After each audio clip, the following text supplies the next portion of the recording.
일본 도쿄에 가까운 곳에 자마라고 하는 도시가 있습니다.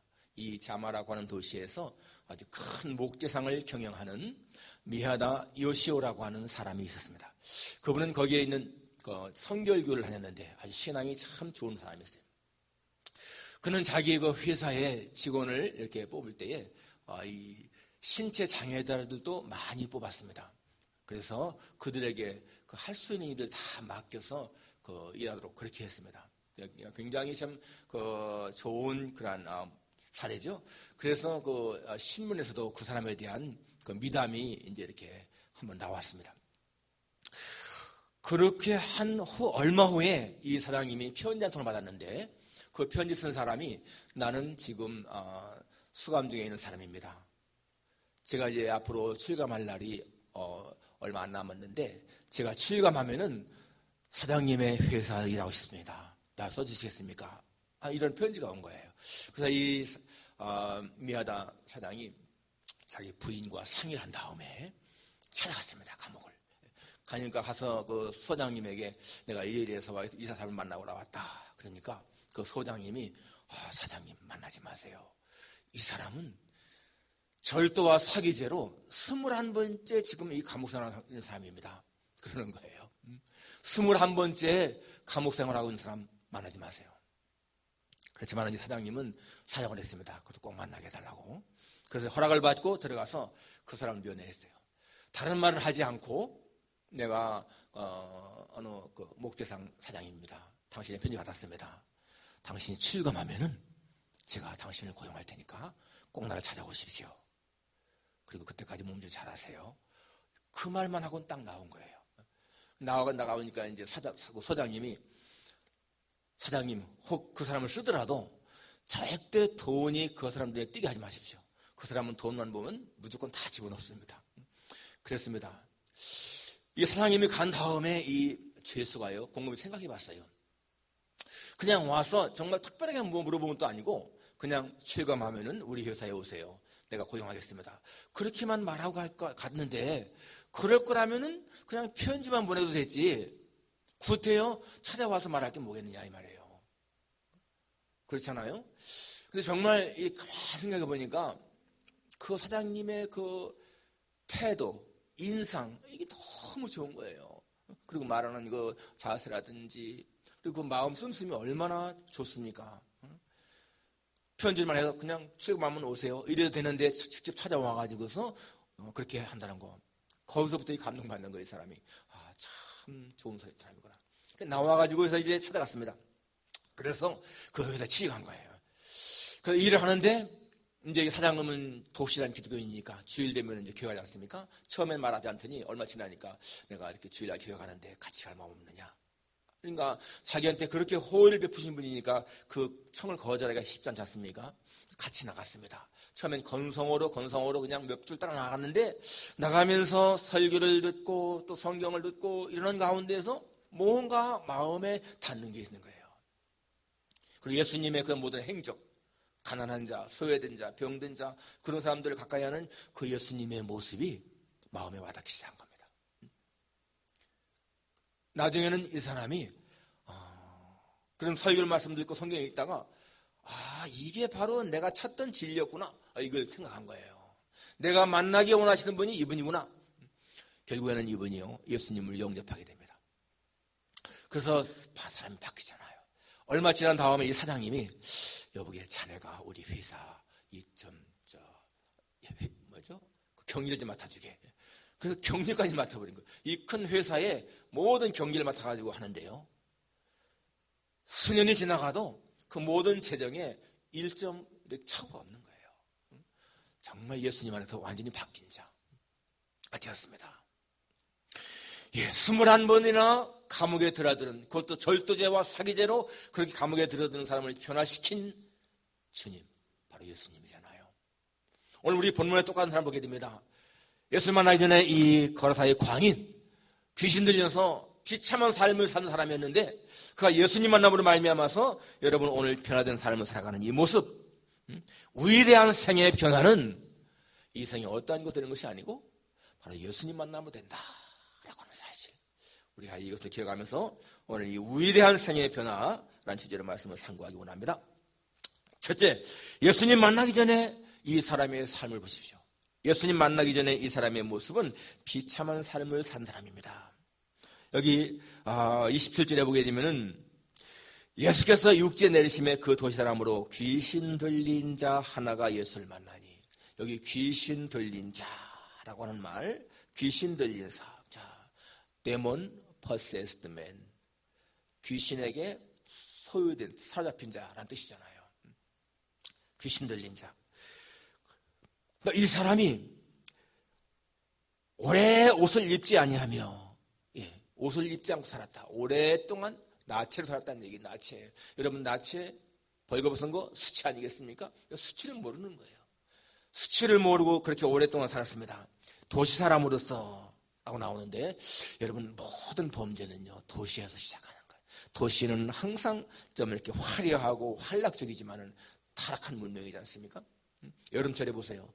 시골에 사는 사람들은 다 그래도 보수적인데, 이 도시 사람들은 여름철에 보게 되면 거의 반내 나체로 다니지 않습니까? 이런 타락한 그런 문명 속에 이 나체 모습이 있는데, 바로 이 사람은 그렇게 벌거벗고도 부끄러운 줄 모르는 이 라오디게아 교인들, 예수님이 그들을 향해서 말씀하지 않습니까? 그들은 자기들이 아주 참 부자고 부유하기 때문에 부자한 게 없다 하지만은 주님의 눈으로 볼 적에는 곤고하고 가련하고 가난하고, 그 다음에 뭐라고 했어요? 벌거벗은 것을 알지 못한다. 벌거벗은 것을 알지 못하는 그러한 삶. 그렇기 때문에 흰옷을 사서 입으러 가려고 했습니다. 이 흰옷이 뭐겠습니까? 그건 거룩한 행실이죠. 거룩한 삶입니다. 여러분, 행실이 거룩하지 않다는 것, 행실이 방탕하다는 것은요, 이게 영적으로 보게 되면 벌거벗은 거예요. 오늘 우리가 참 예수 믿는다고 하면서도 그러한 영적인 수치를 드러내는 그런 모습, 그것은 거룩한 삶을 살지 못하는 사람들에서 보는 것입니다. 그리고 이 사람은 또 오래 집에 거하지도 않았고 무덤 사이에 거했다. 사람은 집에 거해야 안정적인 삶을 사는 것인데, 집에 거하지 않고 그 가출자의 삶 아니겠어요? 가출자. 여러분, 가출이라는 말이 있고요, 출가라는 말이 있어요. 그냥 보통 사람들이 집 나가면 가출이야. 그런데 비범한 사람들 어떤 격식에 맞춰서 집을 나가면 뭐라고 합니까? 출가라고 하잖아요. 출가. 석가모니는 집을 나갔지만은 그건 가출이 아니고 출가라고. 여자가 시집 가면은 가출이 아니고 뭐예요? 출가한다고 하지 않습니까? 그런데 이렇게 제멋대로 나가는 것은 가출이라고 볼 수 있는 거예요. 우리가 영적으로 볼 때에 이 영적인 가출자들이 많다는 것입니다. 그게 뭐예요? 생명의 본체이신 하나님에게 떨어지는 것이요, 이게 영적인 가출인 거예요. 하나님의 말씀에서 떨어지는 것, 그것은 영적인 가출입니다. 여러분, 이 영적인 가출, 거기는 진정한 평화가 있는 곳이 아닙니다. 바로 이 사람, 오래 집에 거하지 아니하고 무덤 사이에 거하는 자. 이 무덤 사이, 이 무덤이 어디예요? 시체가 있는 곳 아니겠습니까? 죽음이 있는 곳이라는 얘기야. 사람이 사는 곳이 아닌데 거기 산다라고 하는 것은 뭐예요? 죽음 같은 삶이라는 거잖아요. 탕자가 집을 나갔을 적에 나중에 쥐염 열매도 먹을 수가 없어서 거의 굶어 죽을 지경이 되는 바로 그 상태, 그것이 무덤 사이라고 볼 수가 있어요. 사람은 하나님의 품을 떠나게 되면은 진정한 행복이 없다는 거, 평안이 없다는 거, 바로 오늘 이 사람에게서도 볼 수가 있습니다. 그리고 이 사람은 굉장히 포악한 사람이었어요. 포악한 사람. 29절에 보게 되면은 그를 쇠사들과 고랑에 매어 지켰으되 그 맨 것을 끊고 귀신에게 몰려 광야로 나갔더라. 쇠고랑, 이것을 여러분 끊어버린다. 이거는요 보통 사람의 힘이 아닙니다. 귀신의 힘인 거잖아요. 아주 포악한 그런, 도무지 이 쇠고랑으로 메울 수 없는 그런 사람이었다. 바로 그 속에 많은 귀신이 있었기 때문에, 그 귀신의 힘 때문에 그렇습니다. 귀신에게 조종받는 삶을 사는 그런 사람이잖아요. 그리고 고성방가, 아주 큰 소리로, 여기 28절에 예수를 보고 부러졌다라고 나오는데, 마가복음에 보게 되면 그 무덤 사이에서 막 고성방가 큰 소리 치면서 살았던 그런 모습을 보여줍니다. 그러니까 귀신 들린 사람들은 보게 되면 이 심리적인 불안 증세 때문에 가만히 있지 못해요. 항상 움직이고, 그 눈동자도 보게 되면 막 심하게 움직이고, 그 불안의식. 불쌍한 인생이죠. 그런데 중요한 것은 여러분, 이러한 사람 때문에 예수님이 지금 그 바다를 건너오신 거예요. 바로 그 앞에 보게 되면 무슨 얘기가 나옵니까? 하루는 기자들과 함께 배에 오르사 22절에 호수 저편을 건너가자 하고 건너가지 않습니까? 그럴 때에 광풍이 몰아치면서 배에 물이 가득해서 죽게 됐습니다. 지자들이 예수님을 깨우면서 우리가 죽겠나이다. 그럴 때 예수님이 일어나서 물결을 꾸짖으니까 잔잔했다. 그리고 여러분, 그 다음에 이제 가서 40절에 보게 되면 예수께서 돌아오심에 무리가 환영하니 이른다 기다렸습니다. 그러니까 예수님이 그 바다를 건너간 것은요, 오직 이 한 사람, 이 거라사의 광인 이 한 사람을 고치기 위해서 가셨던 거예요. 다른 목적이 없습니다. 그런데 그 가는 바다 위에 그렇게 광풍이 몰아쳐서 배에 물이 가득하고 죽을 뻔한 그러한 사건. 그러니까 이 한 사람을 구원하러 가는 그 길에 여러분, 이 광풍이 몰아친 것도 그냥 우연한 것이 아니잖아요. 예수님의 가는 길을 방해하는 모습을 볼 수 있지 않습니까? 아무튼 예수님 만나기 전에 이 사람의 인생은 이렇게 비참한 모습, 귀신에게 매여서 살아가는 모습이었다. 두 번째, 그의 소망은 예수님 만남에 있다. 예수님 만남에. 27절에 보면 예수께서 육지에 내리심에 그 도시사람으로 귀신 들린 자 하나가 예수를 만나니, 한번 여기 예수를 만났다고 하는데 중요한 의미가 있고, 28절에 보면 예수를 보고 부르짖으며 예수를 보았다. 예수님과의 만남이에요. 그런데 29절에 보면 이는 예수께서 이미 더러운 귀신을 명하사 그 사람에게서 나오라 하셨습니다. 예수님이 그 사람을 향해서 귀신아 나오라. 여러분, 이것이요 그 사람이 변화되는 순간인 거예요. 예수님을 만났을 적에 이 사람의 모습 보십시오. 28절에 그 앞에 엎드려 큰 소리로 불러 이르되, 그전에는 막 광포하게 했기 때문에 사람이 지나갈 수 없을 정도였습니다. 지나가면 그 사람을 해했습니다. 그런데 여기 예수님 앞에서는 그 앞에 엎드려라고, 그렇게 광포한 자였는데 예수님 앞에는 아주 힘을 쓰지 못하고 그 앞에 엎드리죠. 그리고는 지극히 높으신 하나님 아들 예수여, 당신이 나와 무슨 상관이 있나이까? 라고 말합니다. 예수님을 향해서 지극히 높으신 하나님의 아들로 알고는 있지만은 그 다음에는 당신이 나와 무슨 상관이 있습니까? 하나님과 예수님과의 관계를 부정하는 그러한 말을 하고 있지 않습니까? 내 일에 간섭하지 마세요. 그런 의미예요. 그 뒤에도 나를 괴롭게 하지 마십시오. 라고 말합니다. 그러니까 귀신들은 아주 예수님과 가까이 하는 걸 아주 싫어하는 거예요. 그러니까 예수 안 믿는 사람들은 예수님과 가까이 하는 것을 별로 안 좋아합니다. 그러나 여러분, 여기 내 일에 간섭하지 마십시오. 이러한 고백하고 있는데요. 우리 예수 믿는 사람들은 마치 아버지가 자식의 일을 간섭하는 것처럼 간섭을 받는 것이 이게 좋은 거야. 그런데 많은 사람들이 하나님의 간섭을 쓰지 않습니까? 자, 여기에서 지금 예수님이 내 이름이 무엇이냐? 라고 묻습니다. 내 이름이 무엇이냐? 이것은 예수님이 그 사람의 이름을 몰라서가 아니고 자기 입에서 스스로 자신의 정체를 밝히게 하는 거예요. 그러니까 군대라 하지 않습니까? 여기 군대라고 하는 말은 이게 군단의 의미예요. 로마에서 1군단 하면 6,000명을 군대가 있는 거 아니겠습니까? 그런가. 그렇게 많은 군대의 귀신이 있다는 거예요. 예. 바로 여러분, 이걸 통해서 우리가 알 수 있는 거, 그 사람의 참상이 얼마나 심했는가. 6,000명 군대라고 하는 이런 귀신이 그 속에 들어가 있다. 나중에 보면 2,000마리 되는 돼지가 다 몰수당하는데 그 2,000마리 속에 다 들어간 거 아니에요, 귀신들이. 그러니까 이 사람의 그 상태가 어땠는가를 알 수가 있습니다. 그래서 그렇게 아주 강한 힘을 가지고 있는 귀신이지만은 예수님 앞에서는 힘을 쓰지 못하고 예수님에게 그 돼지에게로 들어가기를 허락해달라. 무적행으로 들어가게 하지 말라. 무적행. 거기는 제발 보내지 말라고 그렇게 호소를 하죠. 그래서 이 돼지떼에게 들어가게 해달라고 했는데 예수님이 허락했다라고 나옵니다. 허락하심을 간구하니 이에 허락하시니 32절에 돼지 귀신들이 그 사람에게서 나와 돼지에게로 들어가니 그때가 뒤탈로 내더라 호수에 들어가 몹시 몰수하거늘. 우리 생각할 적에 예수님이 왜 그렇게 수많은 돼지를 죽게 했을까? 그것은 경제적으로 도덕적으로 안 맞는 게 아니겠는가? 하지만 여러분 다른 한편을 볼 적에는 여러분 돼지 2,000마리의 가격보다 한 사람의 영혼이 귀하다는 거예요. 한 사람의 영혼은 천하보다 귀하다고 했습니다. 돼지 2,000마리가 문제가 아니라는 거죠. 예. 한 인간이 예수님 만남으로 구원받는 것, 이것은 정말 천하 어떠한 것보다도 귀한 것인 것을 우리가 알 수가 있습니다. 바로 이 예수님 만난 날, 이 고라사의 광인의 운명이 바뀐 날인 거예요. 여러분, 예수 만난 날 우리 개인의 운명도 바뀐 거 아니겠습니까? BC와 AD로.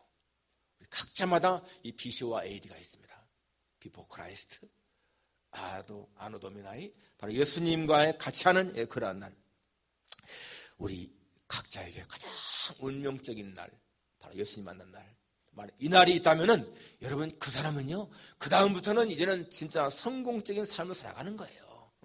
우리가 예수님 만남으로 말미암아서 이제는 BC가 청산되고 AD의 삶을 살아간다. 여러분 그것은 그 사람이 이 세상에서 어떻게 약하게 살든 강하게 살든 문제가 아니고 그 사람에게는 진정한 소망이 있다 하는 것입니다. 마지막 세 번째로 예수님 만난 후 이 사람의 삶의 모습, 정상인의 삶이죠. 35절에 보게 되면 그 사람이 그 이루어진 일을 보러 나와서 사람들이 그 이루어진 일을 보러 나와서 예수께 이르러 귀신 나간 사람이 옷을 입고 정신이 온전하여 예수의 발치에 앉아 있는 것을 보고 두려워하거늘. 여기 귀신 나간 사람, 앞에는 귀신 들린 사람. 여러분 이 차이가 얼마나 큽니까?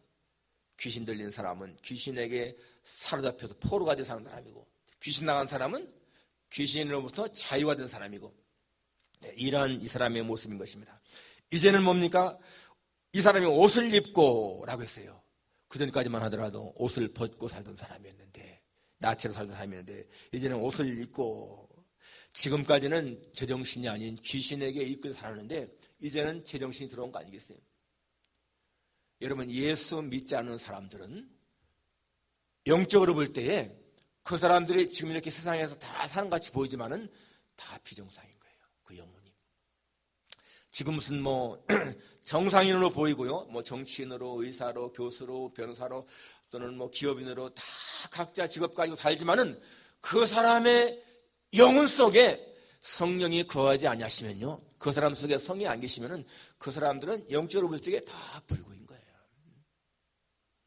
그 사람들은 자기들이 어디에서 와서, 그리고 누구를 위해 살다가, 무엇을 위해 살다가 어디로 갈 것인가를 모르는 사람들입니다. 자기를 창조하신 여호와를 알지 못하는 사람들인 것입니다. 그렇기 때문에 정상이 아니라는 거예요. 비정상인 것입니다. 여러분, 이단에 빠진 사람들 참 불쌍한 사람들인데요, 이단에 빠진 사람들 보게 되면 그 사람들도 대개가 전부 다가 진리를 찾는 사람들인 거예요. 구원을 받기 원하는 사람들입니다. 그렇게 막 따라다니다가 이게 이단에 빠지는 거예요. 그러니까 이 이단에 빠진 사람들 하나하나 보게 되면 다 나름대로 다 좋은 걸 추구하다가 그렇게 이단에 빠지는데요, 우리가 참 이해하기 힘든 게, 한국에 지난번에 보니까 어떤 통계 보니까 한 200만 명의 이단이 있다지 않습니까? 200만 명. 그리고 이 자칭 재림주 엄청나게 많잖아요. 제가 어느 기록을 보니까 1960년대에 66년도에 18세 된 유재열이라고 하는 사람이 있었어요. 18세, 이 청년이었습니다. 근데 이 사람이 설교를 하는데 사람들이 막 모여드는 거예요. 무려 7,000명의 사람이 모여들었고요. 우리 이 한국 전국에 한 80개의 지교회가 있었습니다. 이 사람이 1975년에 청계산 중턱에 연건평 800평 건물을 지었어요. 그 사진이 나오는데 보니까 굉장히 아주 웅장한 그런 건물을, 그 교회당을 지었습니다. 수많은 사람들이 모여드는 거예요, 거기로. 그 사람의 그 설교 중에 3년 반 지나면 이 세계에 종말이 옵니다. 그러니까요, 많은 사람들이 집 팔아가지고 거기에 와서 하는 거예요. 거기에 들어야 구원받는다고 그러니까. 그때에 거기에 나온 사람 중에 하나가 바로 이만희입니다. 지금 신천지의 교주 이만희. 그 당시에 그 사람은 40대였어요. 이 유재열은 그때 26세였고, 28세였죠. 28세. 그랬는데 거기 같이 나온 거예요. 따라 밑에서. 그런데 3년 반이 지나도 종말에 안 오지 않습니까? 그러니까 많이 흩어지기도 했고, 그리고 이만희 씨도 탈퇴를 하고 떠들다가 이 유재열을 고발했어요. 40가지의 죄목으로 고발을 해서 이 유재열 씨가 구속된 사건이 있었죠. 그래서 그 장막성전이 무너진 거예요. 그리고 나서 나중에 이만희 씨가 84년인가야 이 신천지를 세우지 않습니까? 그리고 장막성전 그 유재열 씨의 그 하던 걸 그대로 이렇게 이제 벗겨가지고 가미해서 만든 거 신천지입니다. 우리가 생각할 적에는요, 이해하기가 힘든 거예요. 성경에 보게 되면은, 말세가 되면은, 수많은 사람들이 내가 그리스도다, 내가 죄인주다라고 약간 한다고 나와 있는데, 그렇게 많은 사람들이 다 그 사람이 진짜 죄인주인 줄 알아요. 그들은 진짜로 그런 줄 알고 따라가는 거예요. 여러분, 200만 명의 지금 그 이단이 있다는 게 얼마나 참 놀라운 일입니까? 신천지에서 탈퇴한 사람 말 들어보면, 제가 지난번에 보내드렸잖아요. 한번 들어보세요. 신천지에 탈퇴한 사람 간증. 얼마나 교묘하게 사람이 쇠를 당하는지. 쇠를 당하면은 빠져나올 수가 없다는 거예요. 지금 똑같습니다. 귀신에게 사로잡힌 사람과 같이. 거기에서 탈출한 사람, 정말 이 귀신 나간 사람, 그런 모습인 것을 볼 수가 있습니다. 예, 수많은 사람들이 착각하면서 합니다. 나는 부자, 나는 부유해, 부족한 게 없어. 그런데 하나님의 문을 볼 때에는 너는 곤고한 자다. 너는 가련한 자야. 너는 가난한 자고. 너는 벌거벗은 자야. 너는 눈먼 자야. 그런다는 거예요.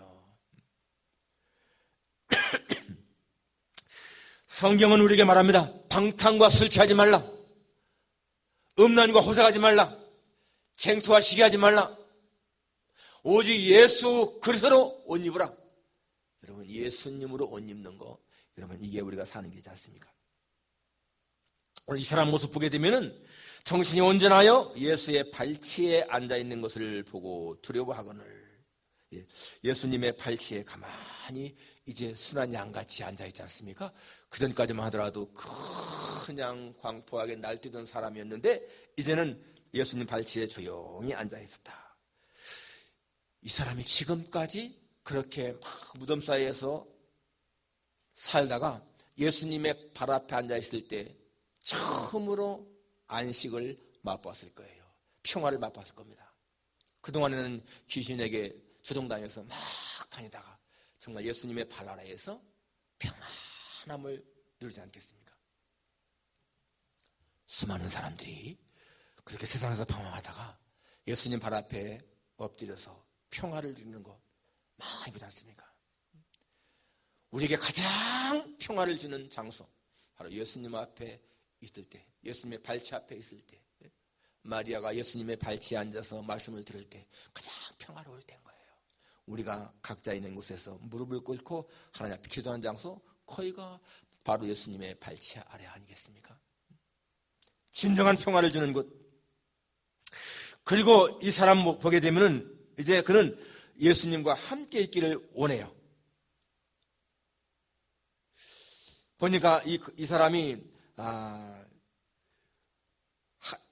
38절에 보니까 귀신 나간 사람이 함께 있기를 구하였으나 예수께서 그를 보내시며 이르시되,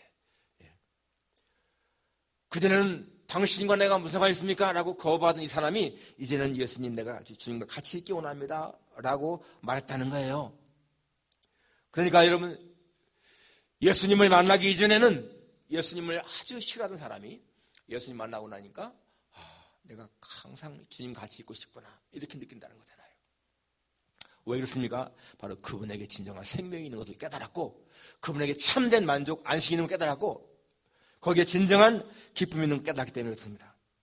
그런데 바로 예수님은 집으로 돌아가서 하나님이 내게 어떻게 큰 일을 행하셨는지를 말하라, 이런 사명을 주셔서 그로 하여금 들어가게 했습니다.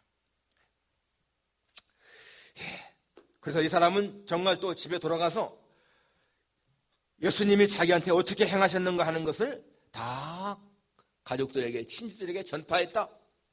여러분, 귀신 들려 쓸모없던 인생이 이제는 예수님을 증거하는 사명자로 전도자가 됐다는 것, 얼마나 놀라운 변화인 것인가. 마치 수가성의 그 여인도 사람들에게 참 멸시당하던 여인이었는데 그 여인이 동네에 들어가서 와보라, 네가 그리스도가 아니냐? 라고 예수님을 전파했던 것처럼 이 사람도 그렇게 전파한 것을 보게 됩니다. 여러분, 세상에서 일어나는 어떤 많은 일들이요, 그냥 우연한 것 같지만은 다 영적인 것에 관계가 있습니다. 영적인 것에. 이 사람을 볼 적에 많은 사람들은 그냥 저 사람 미친 사람이야 그랬을 거예요. 미친 사람이야. 그런데 그 속에 귀신이 들어가서 그를 주장하는 것을 사람들은 잘 알지 못했습니다. 그러나 영적인 문제 아니겠습니까? 그렇습니다. 이 세상의 많은 일들이 그렇게 사탄의 세력에 의해서 어려움을 당하는 거예요. 한국에서 한 여자 여고생이 자기 아파트 떼내려 자살을 했는데 그 남긴 유서에 보니까 나는 생각해보니 정말 죄인이다. 나는 이 생에 살만한 가치가 없다. 그런 유서를 쓰고 떼어내린 거예요. 여러분, 그게 누가 주는 생각이겠습니까? 사탄이 주는 생각인 거예요. 악령이 주는 생각입니다. 그가 복음을 알았더라면 나는 정말 흉악한 죄인이다. 그렇지만 예수님의 보혈로 나는 씻김받았다. 예수님의 십자가의 은혜로 내가 구원받았다. 그래서 나는 하나님의 자녀가 되었다. 그렇기 때문에 내가 비록 과거에는 그렇게 흉악한 죄인이었지만 나는 이제 살만한 가치가 있다. 그랬을 거예요. 생각의 차이입니다. 사탄이 주는 것은요, 언제나 우리에게 부정적인 생각을 줍니다. 그러나 여러분, 예수님 우리에게 생명을 주잖아요. 도적이 오는 것은 도적질하고 죽이고 멸망시키는 것뿐이지만은 예수님이 오신 것은 양으로 생명을 얻게 하고 더 풍성히 얻게 하라 하십니다. 도적질하고 죽이고 멸망시키는 세력이 있는가 하면은 생명을 주는 주님이 계신 거예요. 지금 여러분이 코비드-19 이거 치료약, 그 말라리아 약 클로클린인가요? 그런 약을 개발했다고 하지 않습니까? 프랑스에서, 독일에서. 그걸 지금 막 이렇게 지금 보니까 시험하고 있습니다. 그리고 굉장히 효과가 있다고 말합니다. 그런데 그걸 갖다가 막 부정하는 사람들이 있어요.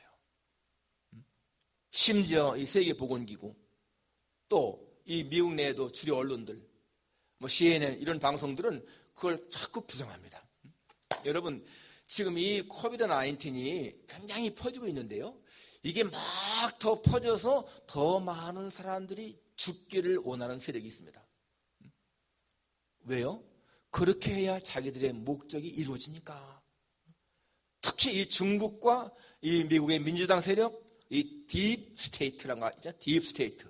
딥 스테이트는 아주 깊은 나라라는 뜻인데, 딥와 스테이트. 그들은 보이지 않게 이 세계를 조종하는 그런 세력입니다. 일루미나이트라고도 볼 수가 있죠.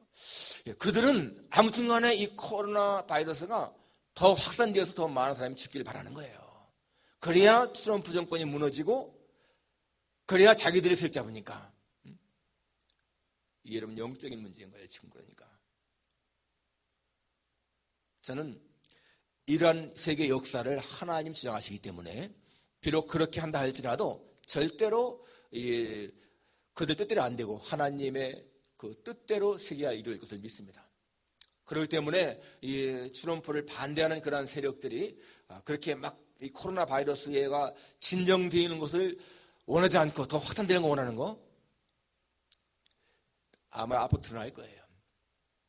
특히 이 세계보건기구의 재정을 누가 많이 부담해요? 중국이 하지 않습니까? 중국이 엄청나게 그 재정을 보유하고 있거든요.